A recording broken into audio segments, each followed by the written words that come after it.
So, last November, my dad decided to join the Movember movement for the first time. He'd been talking about it for weeks, showing us inspirational photos of Tom Selleck and Burt Reynolds, and even bought some fancy beard oil called Manly Essence.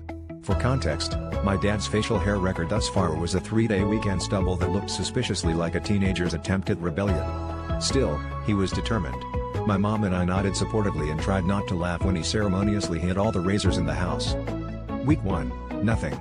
Week 2, a faint shadow appeared, the kind you get after eating a chocolate donut. By week 3, he was strutting around the house, turning his face from left to right in the mirror, convinced he was growing a real caterpillar.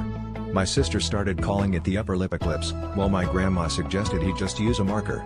But my dad persevered, convinced that by December, he'd be sporting a mustache so glorious, men would stop him in the street to ask for grooming tips.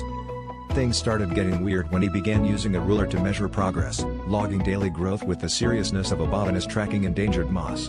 He even tried massaging his lip with the beard oil, which just made it shinier under the kitchen lights. Then one morning, we woke up to find my dad had built a tiny barricade of cotton balls above his lip, claiming it was to protect the delicate ecosystem.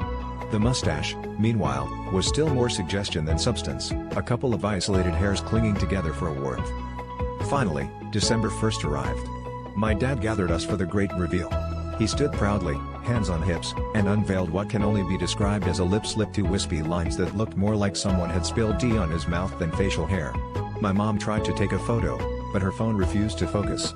Dad just grinned and said, "Well, maybe next year I'll try no shave November. On my legs. At least there, I can grow a full-length feature."